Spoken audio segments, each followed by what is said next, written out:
Avant le petit déjeuner, elle l'a insulté en l'appelant un singe à peau. Juste avant le déjeuner, elle lui a lancé un traducteur à la tête. Une journée ordinaire en fait.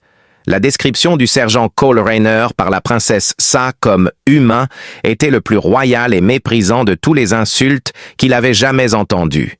Rayner avait servi dans la reconnaissance terrienne avant de devenir une ombre royale glorifiée. Néanmoins, il préférait croire qu'elle réservait ses insultes à ceux qu'elle croyait résilients. Peut-être aimait-elle simplement être en compagnie de quelqu'un qu'elle pouvait légitimement blesser. La noblesse vulpine n'était pas connue pour sa subtilité. Un mensonge faisait frémir leurs oreilles, un mensonge politique faisait hérisser leur queue, et un mensonge familial laissait leurs griffes intactes. Alors qu'elle se préparait pour le sommet sur les traités diplomatiques, Sa les avait tous dans son viseur, en même temps arpentant furieusement le sol d'obsidienne polie. Appuyé contre le mur, Cole mâchait un steam stick, comme s'il lui devait un loyer, l'armure partiellement enfilée et partiellement oubliée. Il n'était pas payé pour admirer sa posture. Ses yeux cependant continuaient de bénéficier de l'immunité diplomatique. Le rituel ne vous permettra pas de parler. Le chancelier Brox ne sera pas appelé ainsi. Oh, et vous vous abstiendrez de faire des remarques sur les ambassadeurs. Encore une fois au fil des années. Pas une remarque. Juste curieux de savoir s'il peut se connecter au Wi-Fi avec ça, remarqua Cole. Avec un grognement bas et aristocratique, elle menaçait à la fois d'agression et de décorum. « Mec, tu n'es pas un comédien, tu es un garde du corps. » Il rayonnait. « Ce que tu dis, c'est que c'est comme leurs occupations séparées. » Avant de l'affronter, elle pivota. L'armure cérémonielle d'or l'embrassa comme si la tradition avait un point à prouver. Sa queue tendue se gonfla et frétilla comme si elle essayait de transmettre à Maurice un message sur un meurtre imminent. Elle baissa les yeux sur la cicatrice sur son cou pendant un instant. 2 mois auparavant, il l'avait gagnée en la sauvant d'un piège explosif. Soyez certain, vous agirez de manière appropriée. Trouvez un moyen d'agir pour que je n'ai pas à vous tuer. C'est une attente assez élevée, Votre Altesse. L'éclat et la prétention remplissaient la salle du sommet. Comme si l'explosion cosmique de la semaine dernière n'avait pas eu lieu, les dignitaires extraterrestres ont pris la position de statue. Prenant place au pilier de parole, Scylla parla. Se tenant à 2 pas en arrière, Cole avança son épaule droite et scruta la zone. En raison de sa formation, il pouvait sentir les catastrophes imminentes. C'était un frisson qui frappait. Quelque chose vole dans le ciel. Une ombre incorrecte est alors apparue. Personne n'a crié jusqu'à ce qu'il aperçoive la lame. Descend. Son aboiement était audible. Elle se figea de surprise.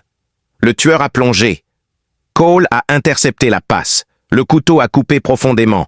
Douleur dans le côté droit du bas du dos. Il n'était que partiellement protégé par son armure.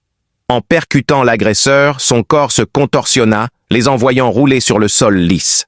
L'adversaire s'effondra au sol, alors qu'il achevait la technique avec une torsion brisant les os. Alors que l'agonie le rattrapait, le monde bascula. Sa se dressa au-dessus de lui de nulle part. Elle ne va pas lui grogner dessus cette fois. Elle montre ses crocs furieux et sort ses griffes. Il a fallu trop de temps aux gardes pour réagir. Un cri s'échappa des diplomates. Elle s'agenouilla à ses côtés, son discours vulpin et ses sifflements trop crus pour les interprètes. Absurde, insouciant singe vexant. Alors qu'elle pressait fermement sa paume sur sa blessure exposée, elle cracha et griffa sa propre main. Le réconfort rencontra le réconfort. Leur corps était couvert de sang. Il cligna des yeux en la regardant. « J'ai besoin d'un mot de sécurité si c'est un jeu préliminaire. » Il y avait une paralysie complète. Les battements suivants se sont produits. Ses yeux se rétrécirent en fentes étroites. Une entité perdue depuis longtemps avait soudainement surgi dans son squelette, la faisant trembler. « Excusez-moi, qu'est-ce que tu faisais tout à l'heure » Il murmura. « Oui, vitreux. » Sa main sursauta de surprise. Maintenant, il est trop tard. La coupure s'était infectée avec son sang. Comme une traînée de poudre, ses sens balayaient l'air. La population vulpine dans son ensemble recula instinctivement d'un demi-pas perplexe quant à la raison. Une soudaine épiphanie la frappa comme un éclair solaire alors qu'elle le regardait de haut. La femme l'avait taquiné. À son arrivée, sa voix sonnait à la fois terrifiée et rauque. Cole, avec des lèvres pâles et un rire faible, dit « Espèce d'idiote, je viens de te revendiquer. Serait-il inapproprié que nous nous câlinions plus tard aussi ?» Elle n'avait même pas répondu à sa question quand il s'évanouit. Au moment où le médecin royal est arrivé, la cérémonie avait déjà commencé. Ils l'ont fait peau contre peau, sang contre sang. Des liens indissolubles qui précèdent leur existence enregistrée. Il était une fois les Vulpintes se signaient mutuellement leurs blessures comme symbole de leur unité dans la bataille et dans la vie. Ça ne parlait pas sérieusement. Cependant, il semble que les ancêtres ne se souciaient pas du but. La conformité à la loi était supplantée par l'instinct. Les pratiques anciennes ne se souciaient pas de la politique. Il avait procuré une lame en son nom. Elle avait utilisé son propre sang pour le sceller. Ils étaient désormais considérés comme un seul aux yeux de chaque ancien gardien des traditions et esprit de guerre qui hantait leur denim. Le pire de tout, c'est que sa queue n'arrêtait pas de se recourber et elle ne pouvait pas détacher ses yeux de sa gorge exposée. Avec 2 gardes stupéfaits la suivant, elle sortit en trombe du sommet, laissant le chaos derrière elle. Ce serait répondu par le Conseil. Les pénalités ou la liberté totale de s'accoupler seraient les objectifs des anciens. Des conséquences politiques volcaniques s'ensuivraient, car l'être humain inconscient souriant et apparemment sien restait dans son état. Cole se sentait au chaud, n'avait aucun vêtement et était enveloppé d'un parfum qui ressemblait étrangement à de la lavande extraterrestre et du plastique brûlé lorsqu'il reprit conscience. Il ne pensait pas être mort au début. Deuxièmement, vous devriez absolument éviter de le faire dans une infirmerie approuvée par Earthreg. Les lumières clignotaient comme dans un spa haut de gamme qui en faisait trop, et le plafond au-dessus de lui était orné d'accents dorés. Les bras croisés et la queue frétillant comme un détecteur de mensonges alimenté à la caféine, la princesse Rayla s'appuyait contre l'encadrement de la porte. Elle semblait insatisfaite. Elle parla sans introduction, disant « Tu t'es lié à moi ». Un clignement d'yeux échappa à ses lèvres. Elle prit une profonde inspiration, ses griffes se tendirent, et elle dit « Bonjour à toi aussi, ta douceur. Tu ne sembles pas prendre cela au sérieux. J'ai été poignardée. Tu as saigné en moi. Et maintenant je suis juste une sorte de singe de soutien émotionnel. Tu sonnes beaucoup plus séduisante en tant que ma consort. » Son grognement grave résonna tandis que ses oreilles se dressaient sur le côté. Tous les protocoles établis sont violés ici. Donc, tu es un mercenaire de Terra. Quelqu'un qui mâche des barres de ration avec ses dents n'est pas quelqu'un à qui je peux m'engager. Avec un gémissement, il s'assit lentement. Tu as de la chance que j'ai survécu.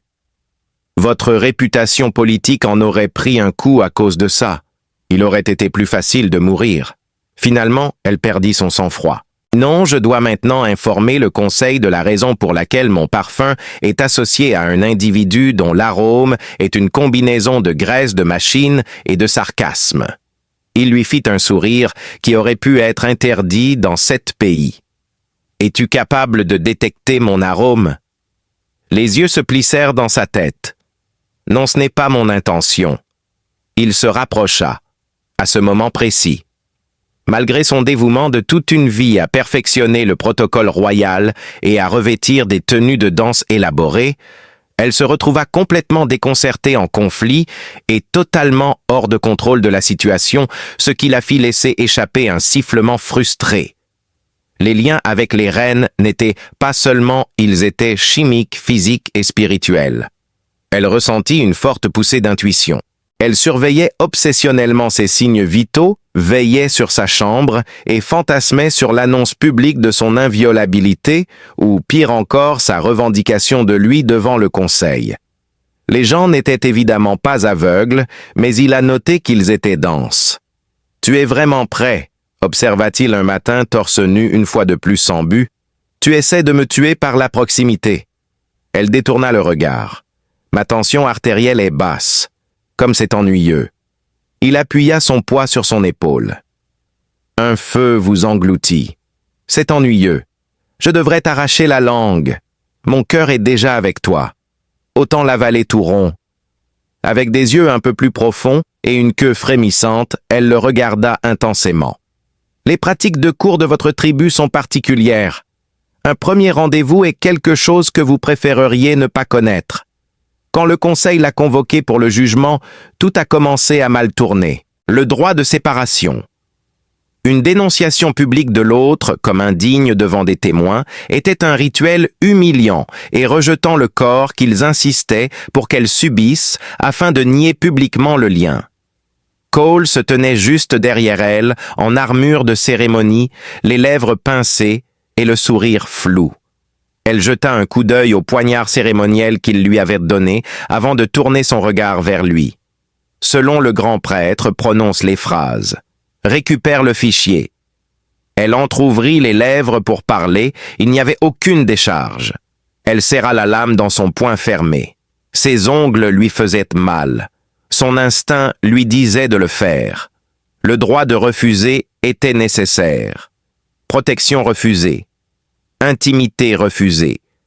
Ne pas fournir de traitement. De plus, elle se souciait réellement de lui. C'était pour elle qu'il avait versé du sang. De plus, elle commençait à sentir sa présence dans chaque partie de son être. Disant « J'ai refusé l'indemnité de départ », elle continua. Un soupir s'échappa de la pièce. Il haussa un sourcil Cole. « Nous y voilà officiellement en couple. » Elle détourna son regard de lui. « Tais-toi, mon ami. » Elle arpentait sa chambre cette nuit-là comme un prédateur en captivité. Elle avait du mal à dormir, perdu l'intérêt. Tout était trop intense, trop sans filtre. Elle était incapable de calmer sa queue. Avide de contact, ses griffes la démangeaient. Comme si la relation se glissait sous sa peau, sa chair la démangeait. Avant qu'elle ne s'en rende compte, elle avait déjà quitté ses quartiers et se tenait devant les siens. Personne n'a entendu son coup. Une fois de plus, il ne portait pas de chemise. À l'heure actuelle, il fredonne une injure tout en utilisant un appareil sonore portable pour nettoyer ses dents. Regardez intensément. Pourtant, il persistait, tout comme les problèmes de sommeil. Elle resta silencieuse. Elle s'appuya simplement contre la porte, la ferma et entra. « Tu es une complication », murmura-t-elle. « Ils m'ont traité de pire. Te garder près de moi me fera violer plus que de simples procédures. » Il s'approcha suffisamment près pour respirer son parfum. « Nous pourrions aussi bien savourer les flammes princesses si nous devons tout détruire. » Elle resta là, refusant de partir ou même de l'embrasser. Son parfum flottait dans sa chambre, comme une invitation ou un avertissement lorsqu'elle finit par partir. En tout cas, les règles avaient été formellement, irrévocablement et magnifiquement ignorées. Les avantages du mariage involontaire de Cole avec une princesse extraterrestre commençaient à s'estomper. C'était le meilleur repas. Les gardes ne le traitaient plus comme un problème de puce. Au lieu de cela, ils le saluaient. De plus, le personnel avait cessé d'agir comme s'il était inanimé. La partie la plus délicieuse, cependant, était de voir le dénouement gracieux de ça. Sa queue frémissait à peine et sa voix vacillait au bord de la panique alors qu'elle affichait toutes les apparences de calme et d'élégance imaginables. Quelque chose avait changé dans ses entrailles. Elle s'attarda. Les aides qui s'approchaient trop près de lui étaient accueillis par ses grognements. L'équipage avait oublié la différence de température qui convenait à la digestion terrienne. Alors elle a commencé à livrer ses repas elle-même, non pas par souci ou désir pour lui, mais simplement parce qu'elle insistait. Curieusement, il demanda si cela incluait les fruits coupés à la main en forme de continent de la terre, en haussant un sourcil interrogateur. En claquant l'assiette sur la table, elle partit sans dire un mot. Le fait qu'elle se soit arrêtée un instant pour inhaler son parfum était encore quelque chose qu'il ne pouvait s'empêcher de remarquer. Elle n'avait aucune intention de le faire et n'avait aucun pouvoir pour l'empêcher. À ce stade, il s'était imprégné en elle, entrelacé dans tous les instincts que son espèce avait tenté de réprimer par la diplomatie et les réglementations. La deuxième tentative d'assassinat était un véritable test de priorité car elle ne le voulait ni près ni loin. Un contrôle de sécurité standard devait être effectué. balayage régulier de l'aile nord avant l'arrivée d'un groupe du côté rideau. Cole naviguait habilement dans les couloirs à la recherche de dangers potentiels, prenant mentalement note des sorties possibles et estimant combien de temps il faudrait avant que des renforts n'arrivent en cas de problème. D'un local de maintenance passant, le Blogan se jeta sur lui, ce qui était inattendu. Son cou fut piqué et brûlé. Dans un accès de panique, il l'arracha et tituba en arrière. Il perdit la vue. Encore une fois, il a été empoisonné. Super. Le cri suivit. Elle l'a reçu, pas lui. Avant tout le monde, ça avait détecté une odeur désagréable. En quelques secondes, elle avait sorti ses griffes, prête à percer ses pupilles dilatées. Avant même que les gardes ne puissent voir qu'il saignait, elle l'avait déjà plaqué dans la zone médicale. Avec un grognement sinistre, elle serra les dents et refusa de lâcher son col comme si elle tentait de lui ôter la vie. C'était probablement un robot, dit-il avec un ricanement. Alors je détruirai tous les robots. En tant que leader, vous faites de grands progrès. Mettant un patch anti-venin sur son cou et l'ignorant, elle se dirigea vers le médecin le plus proche et prit la tablette de données.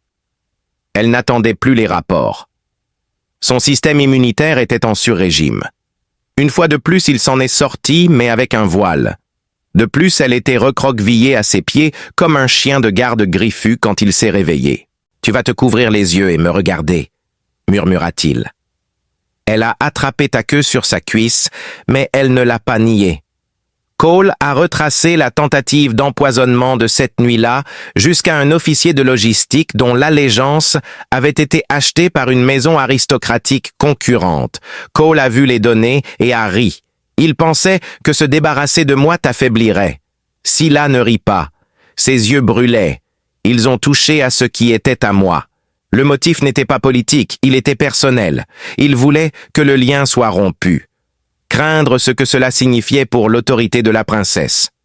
Un royal régnait avec logique, pas avec l'odeur, pas avec le désir. Il fut frappé durement à la poitrine par ces mots. Pas mon garde, pas mon sujet, juste le mien. Cette nuit-là, pendant la revue de stratégie, elle s'assit inhabituellement près de lui. Chaque fois qu'il bougeait, elle se penchait légèrement comme si elle vérifiait ses signes vitaux. Il demanda « Est-ce un comportement standard chez les Vulpines ou est-ce que tu me traques maintenant ?» Elle était clairement coupable. Elle murmura « Tu saignes trop facilement. Tu choisis des critères étranges pour les partenaires. Tu as survécu 2 fois. C'est statistiquement improbable pour les humains. Je suppose que je suis une exception. » Son regard se fixa sur lui alors qu'elle continuait « Tu es plus que cela. » Une période de silence suivit une frontière vague que ni l'un ni l'autre ne voulait définir. « Tu n'aurais pas dû me sauver ?» murmura-t-elle, ses doigts griffus pressant l'intérieur de son poignet d'une manière qui n'était ni cérémoniale ni explicative. Ce n'était pas romantique au sens humain du terme, mais dans la culture vulpine, c'était le geste le plus intime avant l'accouplement, la mesure du pouls des signes de vie et de la force. Elle s'accrocha pendant un bon moment.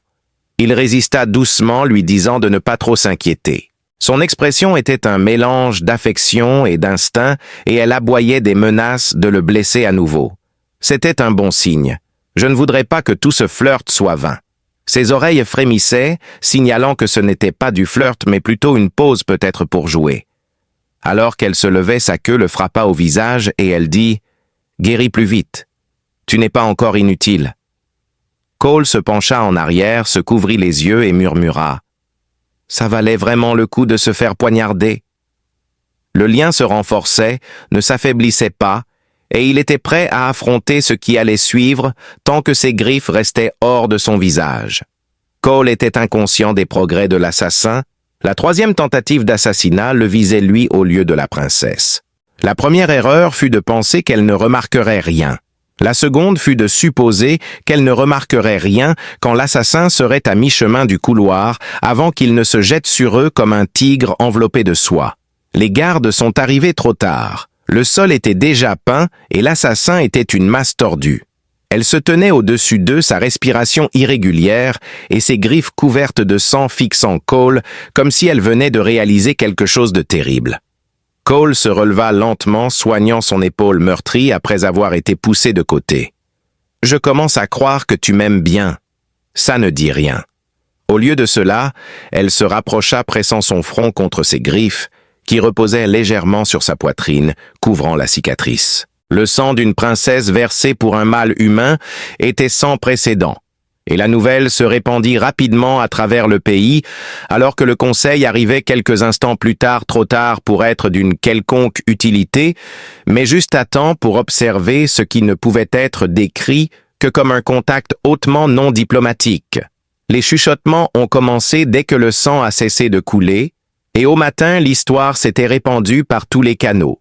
Encore une fois, le conseil a émis une convocation, mais cette fois-ci, il ne voulait pas qu'elle coupe le lien. Au lieu de cela, il voulait qu'elle l'explique. Elle se présenta dans son armure de cérémonie complète, à l'exception d'un gant et sa griffe de liaison était exposée brillante de polissage et d'un instinct effronté. Elle entra dans la haute chambre et dit « Je choisis de le garder. » Les nobles grognèrent et semblèrent amusés, mais personne n'était préparé à ce qui allait se passer ensuite. Cole la suivait incapable de reculer de 2 pas. Elle leur a rappelé qu'elle avait personnellement mis fin à 3 menaces contre la lignée royale et qu'elle l'avait fait sous un cycle lunaire avec lui à ses côtés, ce qui les a fait remettre en question sa lignée. Elle a ensuite détaillé ses nombreuses décorations militaires, les blessures subies en la défendant et le fait qu'aucun autre garde royal n'avait saigné aussi fréquemment tout en continuant à avoir des rapports sexuels. Sur ces mots, elle s'écarta et fit signe à Cole qui ne s'inclina ni ne salua, mais dit simplement « Vous voulez de la loyauté? Comprenez-vous ma situation? Vous cherchez des règles, mais vous n'en recevez aucune. » Personne ne parla.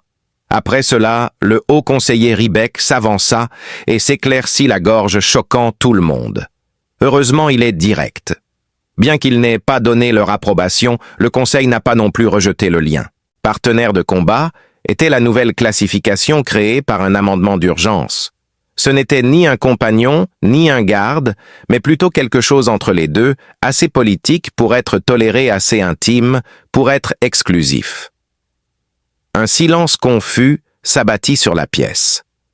De retour dans ses appartements, Scylla arpentait la pièce avec agitation, comme si son corps ne lui allait pas. « Comprends-tu la signification de tout cela? »« Tu comprends la signification de ça ?» demanda-t-elle avec une coupure dans la voix. Perché sur le bord du canapé cérémoniel, Cole dit « Ouais », avec sa chemise partiellement déboutonnée. « L'accord est scellé. En public, tu dois cesser de me traiter de singe nu. » Elle lança un oreiller vers lui. Celui-là, il a réussi à l'attraper. « Tu es à moi maintenant, » murmura-t-elle. « Ton sang qui a coulé dans ma cage thoracique m'a fait tienne. » Son regard se fixa sur lui. « Tu restes un mystère pour moi. » « Très bien. » L'incertitude agite la queue. Il pouvait entendre le grondement dans sa gorge alors qu'elle se détournait en grommelant. Légèrement amusée, quelque peu furieuse. Il était assis sur le balcon quand elle le trouva plus tard, quand la lune s'était levée au-dessus des tours de la capitale. Ses mèches flottaient dans la brise. Son regard était doux. « Tu as l'option de rester, » remarqua-t-elle. La tête inclinée, il croisa son regard. D'un guerrier renard, émotionnellement instable, qui joue avec la peur du démembrement comme préliminaire et qui est légalement lié à moi par le sang. Un sourcil se leva chez elle.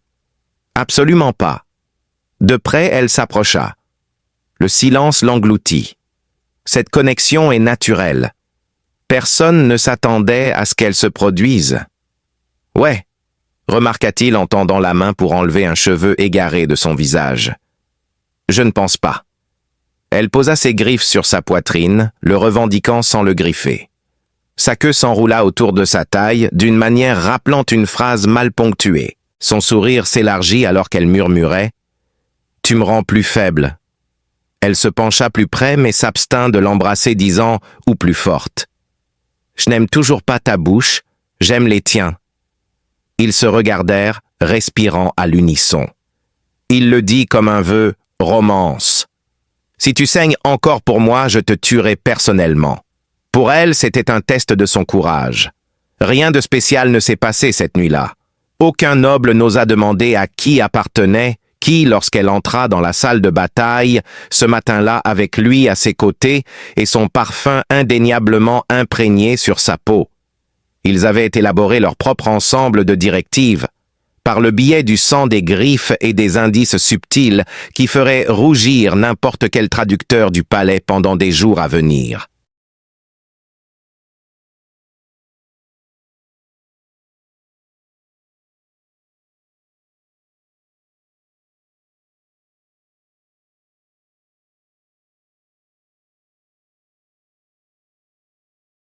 Avant le petit déjeuner, elle l'a insulté en l'appelant un singe à peau.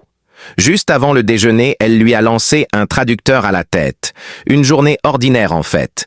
La description du sergent Cole Rayner par la princesse Sa comme humain était le plus royal et méprisant de tous les insultes qu'il avait jamais entendus. Rayner avait servi dans la reconnaissance terrienne avant de devenir une ombre royale glorifiée. Néanmoins, il préférait croire qu'elle réservait ses insultes à ceux qu'elle croyait résilients. Peut-être aimait-elle simplement être en compagnie de quelqu'un qu'elle pouvait légitimement blesser. La noblesse vulpine n'était pas connue pour sa subtilité. Un mensonge faisait frémir leurs oreilles, un mensonge politique faisait hérisser leur queue, et un mensonge familial laissait leurs griffes intactes. Alors qu'elle se préparait pour le sommet sur les traités diplomatiques, Sa les avait tous dans son viseur, en même temps arpentant furieusement le sol d'obsidienne polie. Appuyé contre le mur, Cole mâchait un steam stick, comme s'il lui devait un loyer, l'armure partiellement enfilée et partiellement oubliée. Il n'était pas payé pour admirer sa posture. Ses yeux, cependant, continuaient de bénéficier de l'immunité diplomatique.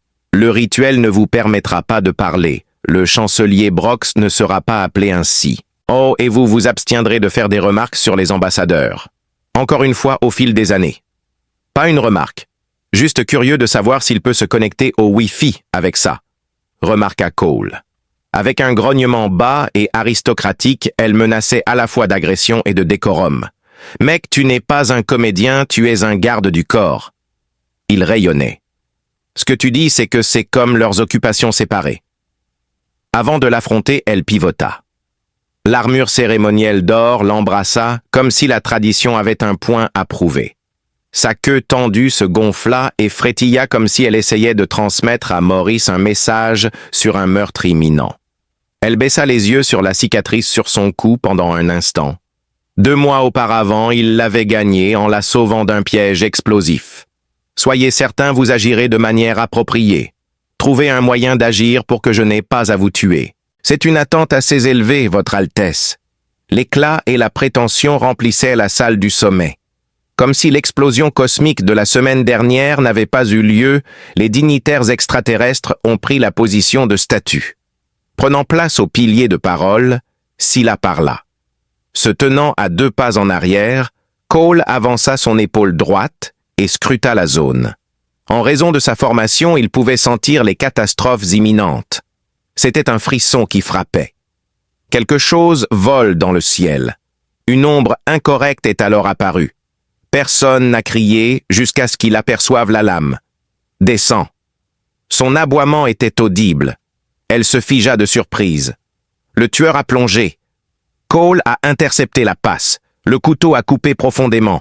Douleur dans le côté droit du bas du dos. Il n'était que partiellement protégé par son armure.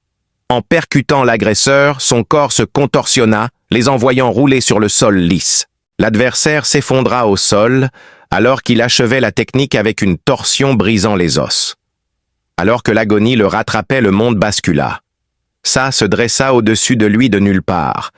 Elle ne va pas lui grogner dessus cette fois. Elle montre ses crocs furieuses et sort ses griffes. Il a fallu trop de temps aux gardes pour réagir. Un cri s'échappa des diplomates. Elle s'agenouilla à ses côtés, son discours vulpin et ses sifflements trop crus pour les interprètes. Absurde insouciant singe vexant. Alors qu'elle pressait fermement sa paume sur sa blessure exposée, elle cracha et griffa sa propre main. Le réconfort rencontra le réconfort. Leur corps était couvert de sang. Il cligna des yeux en la regardant. « J'ai besoin d'un mot de sécurité si c'est un jeu préliminaire. » Il y avait une paralysie complète. Les battements suivants se sont produits. Ses yeux se rétrécirent en fentes étroites. Une entité perdue depuis longtemps avait soudainement surgi dans son squelette, la faisant trembler. « Excusez-moi, qu'est-ce que tu faisais tout à l'heure » Il murmura. « Oui, vitreux. » Sa main sursauta de surprise. Maintenant, il est trop tard. La coupure s'était infectée avec son sang. Comme une traînée de poudre, ses sens balayaient l'air. La population vulpine dans son ensemble recula instinctivement d'un demi-pas perplexe quant à la raison. Une soudaine épiphanie la frappa comme un éclair solaire alors qu'elle le regardait de haut. La femme l'avait taquiné. À son arrivée, sa voix sonnait à la fois terrifiée et rauque. Cole, avec des lèvres pâles et un rire faible, dit « Espèce d'idiote, je viens de te revendiquer. » Serait-il inapproprié que nous nous câlinions plus tard aussi? Elle n'avait même pas répondu à sa question quand il s'évanouit. Au moment où le médecin royal est arrivé, la cérémonie avait déjà commencé. Ils l'ont fait peau contre peau, sang contre sang. Des liens indissolubles qui précèdent leur existence enregistrée. Il était une fois les Vulpintes se signaient mutuellement leurs blessures comme symbole de leur unité dans la bataille et dans la vie. Ça ne parlait pas sérieusement. Cependant, il semble que les ancêtres ne se souciaient pas du but. La conformité à la loi était supplantée par l'instinct. Les pratiques anciennes ne se souciaient pas de la politique. Il avait procuré une lame en son nom. Elle avait utilisé son propre sang pour le sceller. Ils étaient désormais considérés comme un seul aux yeux de chaque ancien gardien des traditions et esprit de guerre qui hantait leur denim. Le pire de tout, c'est que sa queue n'arrêtait pas de se recourber et elle ne pouvait pas détacher ses yeux de sa gorge exposée. Avec 2 gardes stupéfaits la suivant, elle sortit en trombe du sommet, laissant le chaos derrière elle. Ce serait répondu par le Conseil. Les pénalités ou la liberté totale de s'accoupler seraient les objectifs des anciens. Des conséquences politiques volcaniques s'ensuivraient, car l'être humain inconscient souriant et apparemment sien restait dans son état. Cole se sentait au chaud, n'avait aucun vêtement et était enveloppé d'un parfum qui ressemblait étrangement à de la lavande extraterrestre et du plastique brûlé lorsqu'il reprit conscience. Il ne pensait pas être mort au début. Deuxièmement, vous devriez absolument éviter de le faire dans une infirmerie approuvée par Earthreg. Les lumières clignotaient comme dans un spa haut de gamme qui en faisait trop, et le plafond au-dessus de lui était orné d'accents dorés. Les bras croisés et la queue frétillant comme un détecteur de mensonges alimenté à la caféine, la princesse Rayla s'appuyait contre l'encadrement de la porte. Elle semblait insatisfaite. Elle parla sans introduction, disant « Tu t'es lié à moi ». Un clignement d'yeux échappa à ses lèvres. Elle prit une profonde inspiration, ses griffes se tendirent et elle dit « Bonjour à toi aussi, ta douceur ».